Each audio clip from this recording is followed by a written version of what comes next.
When people first find out that I'm an advocate for buying properties off market, often they say, oh, okay, so you buy properties from wholesalers, right? And I say, not only no, but heck no. I would never buy a property from a wholesaler because it completely limits so much of the potential of the deal. And in today's episode, we're going to discuss exactly why that is the case, exactly everything you might possibly miss by buying a property through a wholesaler, and why you should be the one in charge. Let's cue up the theme song. We'll dive right into this topic. Welcome to Racking Up Rentals, a show about how regular people, those of us without huge war chests of capital or insider connections, can build lasting wealth acquiring a portfolio of buy and hold real estate. But we don't just go mainstream looking at what's on the market and asking banks for loans, nor are we posting "we buy houses" signs or just looking for, quote, motivated sellers to make lowball offers to. You see, we are people-oriented deal makers. We sit down directly with sellers to work out win-win deals without agents or any other obstacles, and buy properties nobody else even knows are for sale. I'm Jeff from the Thoughtful Real Estate Entrepreneur. If you're the kind of real estate investor who wants long-term wealth, not get-rich-quick gimmicks or pictures of yourself holding fat checks on social media, this show is for you. Join me and quietly become the wealthiest person on your block. Now let's go rack up a rental portfolio. Hey, thank you for joining me for another episode of Racking Up Rentals. Show notes for today's episode are at www.thoughtfulre.com/E58. Please do us a big favor by hitting the subscribe button in your podcast app real quick. That, of course, will make sure that you know exactly when the next episode comes out, but it also sends a message back to the platform that encourages them to share this show with other thoughtful real estate entrepreneurs. Onward with today's episode. So my wife and I just got done binge watching Breaking Bad. So I know we're a little bit behind the times, and that's okay. That's a whole nother episode in and of itself. But in one of the recent episodes that we just saw, there was this scene that I think this has actually happened a couple times in this show, but in this particular case, Walt was effectively kidnapped. He was thrown into a car. He was put in the back seat. He was blindfolded, and he was driven out to the desert. And when they got to where they were going, out in the middle of nowhere, he got out of the car, the blindfold was taken off of him, and he could see where he was. And he could see that he was in the desert, but he had no idea where specifically he was in the desert. And he didn't even really know why he was there. He wasn't sure until that moment exactly who had put him in the car. And it was only once he got there that he started to piece the puzzle together a little bit. And you know what? This experience is kind of what it's like buying a property from a wholesaler. So I want to dissect this topic today, and I want to tell you why I never do and never plan to buy properties from wholesalers. But first, let's just start by asking, why do people tend to buy properties from wholesalers? Well, I think one reason is just simply that it's kind of common, right? If you get started in real estate investing, you might just think, oh, that's just kind of what we do. You know, you can either be the wholesaler or you can buy from wholesalers. Maybe you do both, but that's just kind of what people do. But most of the time it's because investors don't want to do their own deal sourcing, right? But they also believe that they're in the business of buying low and selling high. And that if you're in the business of buying low and selling high, that you believe that just getting inventory that is below market, that is low, that you can later sell high is all that matters. So they believe they're in the business of buying low and selling high, and that just you have to have inventory of properties you can buy low. Well, you might be thinking that right now. You might be thinking, well, yeah, duh, Jeff, of course, that's what it's all about. But I'm going to encourage you to see that situation differently, and I'm going to tell you that that is not what you are in the business of. You might buy low and you might sell high, and I hope you do, but that is not what you are in the business of. So can wholesalers provide a source of deals for you? Yeah, absolutely. They can. That's not really in question. But can wholesalers provide a source of optimized or maximized deals for you? And the answer is almost universally, no, they can't. In order to talk about this, we have to go back to a topic that we call opportunity vision. Now, opportunity vision is something we've explored in great depth in previous episodes. In fact, episode 23 was really all about opportunity vision. In our recent series about the yeses framework, we certainly got into the topic of opportunity vision as well. But you might go back to episode 23 and take a listen to that one. But let me give you the definition of opportunity vision, a term that I made up myself, but an idea that I didn't make up. Opportunity vision is the visionary skill that it takes to see all of the aspects of what's possible with a property or with a deal, and then to evaluate each of those possibilities to determine where the greatest opportunity lies. So, stated otherwise, it is your ability to see the whole picture, see all the possibilities of where this property, this deal, this relationship with a seller could go, sort through them, and then figure out which is the best of those opportunities, which is the best of those paths. And the first point I want to make for you today, and in my notes, this is in all caps because it's that important. Never outsource your opportunity vision. Other people will not see the same things that you will. Opportunity vision and the suite of possibilities with a deal is not a thing. It is your take on a thing. It is your perspective. And if you and I both look at a deal and somebody else, we all look at the same deal, we're going to have three different ideas of what all the possibilities are. And if you abdicate your responsibility for creating opportunity vision to a wholesaler, you are really, really selling yourself short and doing yourself a disservice. Never outsource your opportunity vision. Your exploration of possibility with the property, your exploration of possibility with the seller themselves are literally the most important and valuable things you do as a thoughtful real estate entrepreneur. You might say, well, actually buying something and owning it is the most valuable thing that I do. That's very valuable, but it only comes after you explore the possibility and explore the possibility with the sellers and determine what the best path is. That is the most value-adding and important component of the whole thing. So you never outsource your opportunity vision, and you never outsource your negotiation. Never outsource your negotiation. So let's go back to our Breaking Bad example for a second. Breaking Bad teaches us that wholesaling, the experience of buying a property from a wholesaler, is like voluntarily allowing yourself to be kidnapped. It's like somebody is taking you to a destination. Now, this destination in this metaphor it's a purchasable deal. It's maybe an assignable deal that you can take from this wholesaler. But you are blindfolded, and you're in the back seat of this car. And the blindfold is only taken off really after you arrive at the destination, right? So you arrive at the destination, and that is your ability to take over this deal from the wholesaler if you want. The blindfold is only taken off once you have arrived at that destination, meaning you don't know anything about it until the opportunity to take the deal from the wholesaler shows up on your doorstep, or more likely in your inbox, or even more likely these days in your text messages. You had no say in this destination that the wholesaler is taking to. You had no say in deciding if that was the right destination. You had no say in how you got there either. You were just sitting in the back of the car with the blindfold on. You weren't able to see what vehicle you were riding in. You weren't able to see the scenery along the way that got you to this destination, to have some context for where you were going. You could barely even see who was driving the car. And you can barely even tell if you know or trust this person who is driving the car. You're just a blindfolded passenger in the back seat, helpless, waiting for the arrival at the destination. I'll tell you what, that's not the kind of existence that I want to live. That's not the kind of business I want to run. I want to give you a simple example that is a tale of two negotiations. This is just an example that I made up today of two different ways that two different people, a wholesaler and you, might negotiate with the exact same seller for the exact same property.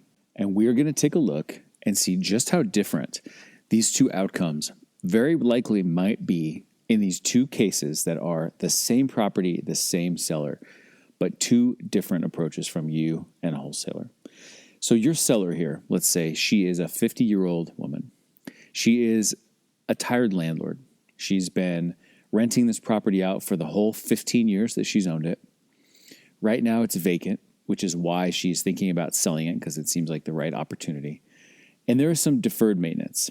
And that deferred maintenance includes it needs a new roof, really, to even be financeable.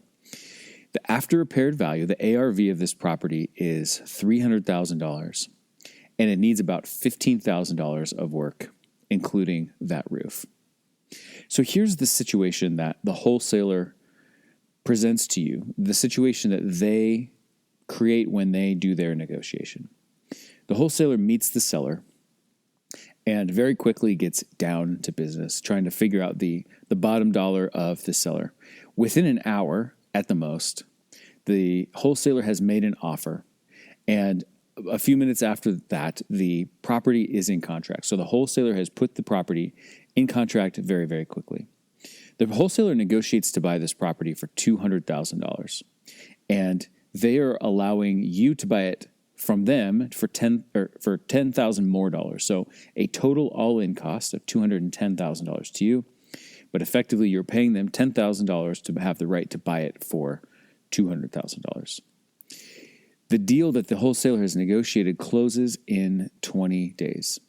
And there are no contingencies that you can take on by taking this deal from the wholesaler. There's no contingency for inspection or any kind of due diligence. Of course, you can do inspections if you can finagle your way into the property, but there's no contingency that will allow you to back out. And of course, you're even making a non-refundable deposit to this wholesaler in order to have the deal from them. There is no contingency for financing. And you know that it probably wouldn't be financeable in the traditional sense anyway through a bank. So you're going to have to show up with cash or some kind of a private money, hard money type of a loan where there is not a contingency for your financing. So you're going to go out and you're going to either use your own money or you're going to borrow somebody else's expensive money, and there's no contingency for inspection or financing. You are actually just one of many people who heard about this opportunity, quote, opportunity from the wholesaler, and you have to decide pretty quickly whether you're going to take them up on the opportunity as a result.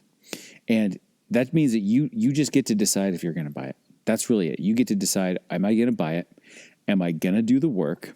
And then what am I going to do after that? And because of the financial circumstances here, you either need to resell it, so this will be a flip for you, or you can scramble to refinance the property to hold on to it after a while. But because you've bought it with hard money, you are going to be feeling a sense of urgency to refinance it as quickly as possible after you've renovated it and re-rented it. But if you do the work, you could resell it, and you might make $55,000 or $60,000 on a flip, and that sounds okay to you. But here is a completely different scenario. The same property, the same seller, but your negotiation skills in the game, your opportunity vision at work. So here's how this one plays out. You meet the seller, and you start getting to know her, and you don't try to make a proposal or an offer to her right away. You're simply trying to get to know her and to understand her. You're building rapport with her. Over the course of 2 or 3 weeks, you learn several really important things about her. You find out that she doesn't really want to sell. She just kind of feels like she needs to because it has been difficult for her, and she wants to move out of state to be closer to her kids and her grandkids.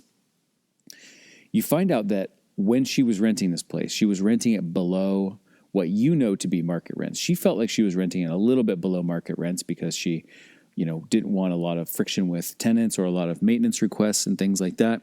But she was actually renting it further below market than she really realized.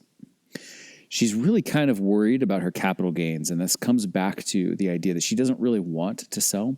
She's worried about paying capital gains tax because her CPA has told her that the capital gains tax bill, after owning it for 15 years in a rising market, it's going to be significant for her. But she also doesn't want to just exchange this property with a 1031 exchange into another rental property because that's not really going to help with her lifestyle change desires and having less responsibility.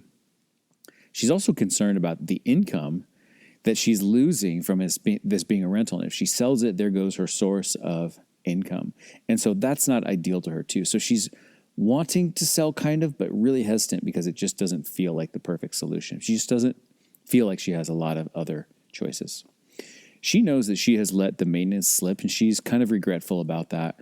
And she knows that actually hurts her, because she knows that in order for her to list this property on the market and just have kind of a regular selling experience, she's going to need to have some of that work done, but she just does not really want to do that. It's not so much that she's in a hurry to sell. It's just that she wants to be done with this chapter in her life and move on to the next thing, which is being closer in a different state to her kids and grandkids.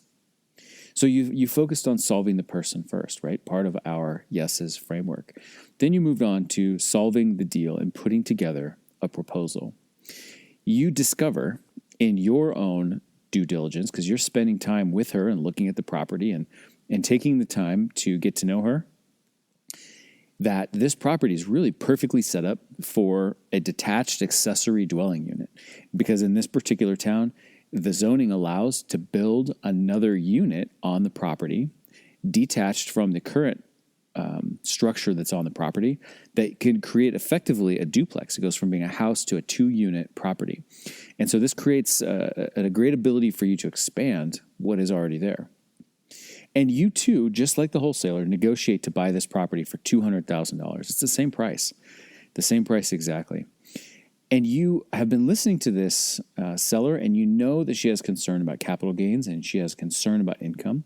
So you make a proposal to her that aids significantly in both of those topics. And you say, seller, I would like to propose that I give you a $10,000 down payment, and we'd put the rest of the balance of this property, this purchase price of $200,000, which means $190,000, on a promissory note.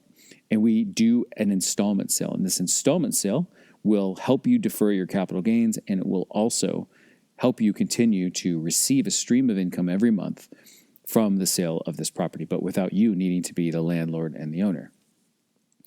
So you propose that your $190,000 promissory note is going to bear interest at 4%, and that your payments each month will be interest only or more. You have the right to pay more, but what she will expect is a 4% interest only monthly payment on her $190,000 balance with you.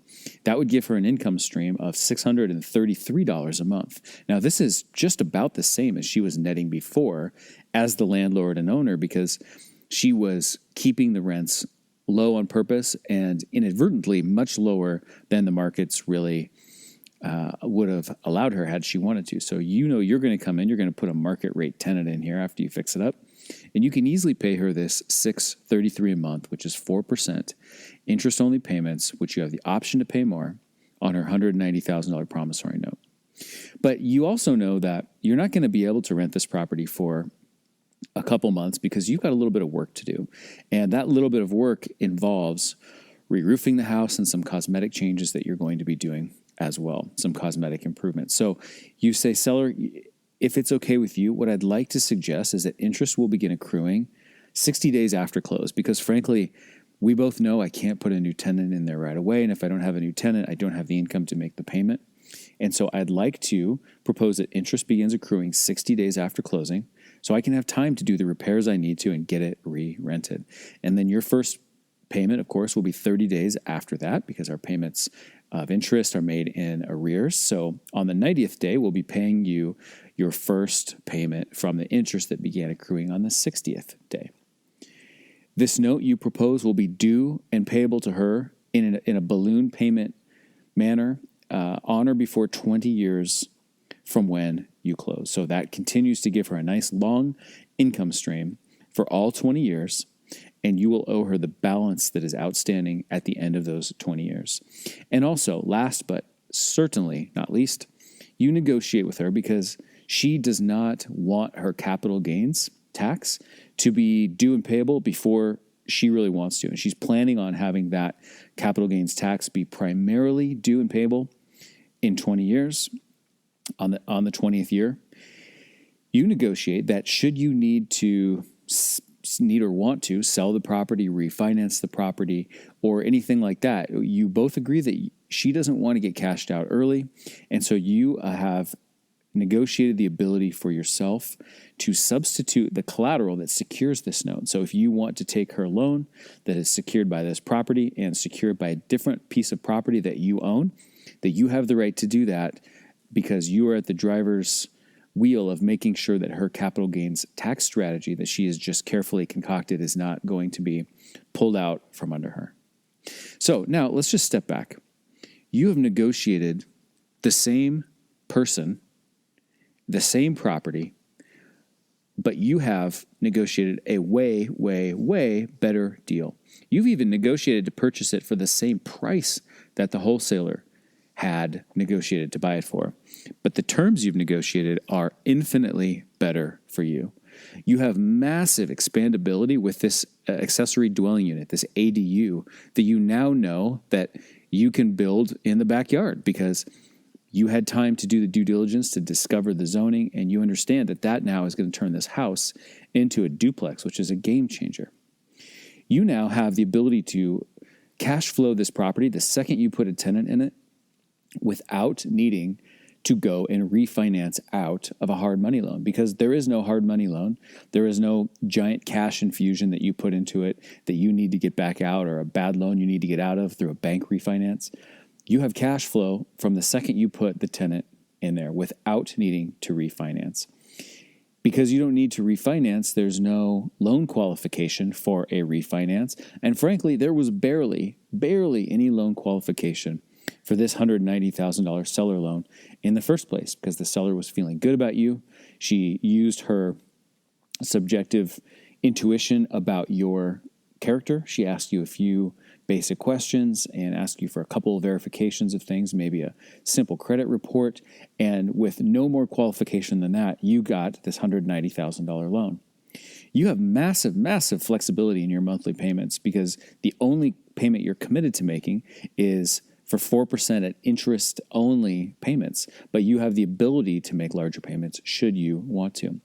You have effectively delayed your payments for 3 months, because interest will begin accruing after 2 months.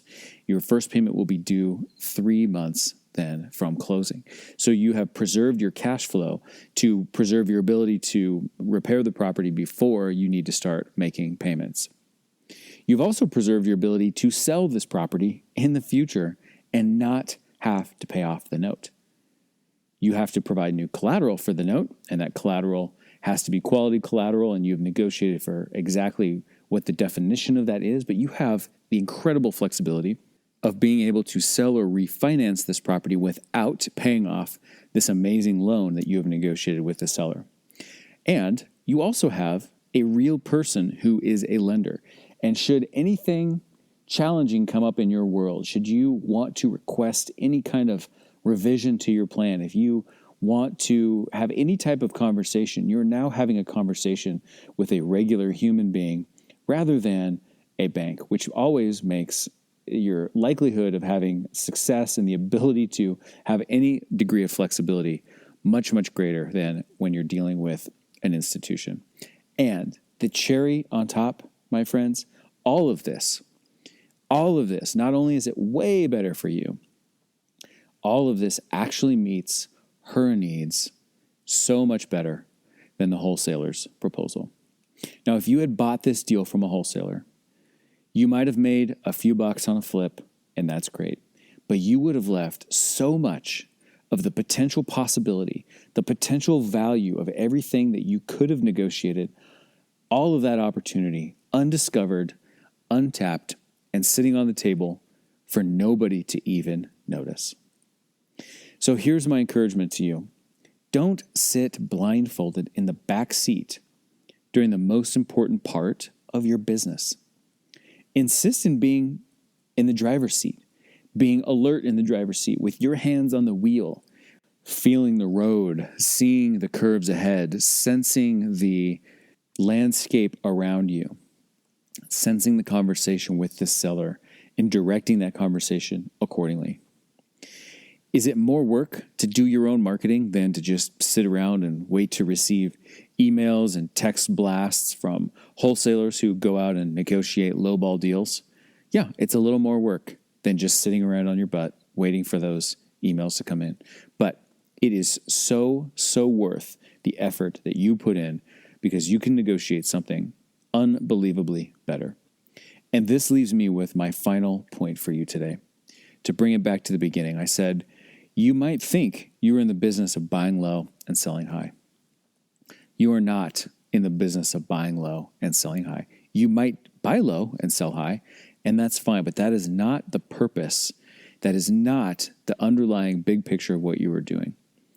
You are not in the business of buying low and selling high. You are in the business of connecting with people, evaluating the opportunity associated with those people, and then extracting the maximum opportunity that you can see in a way that meets both of your needs as well as you possibly can.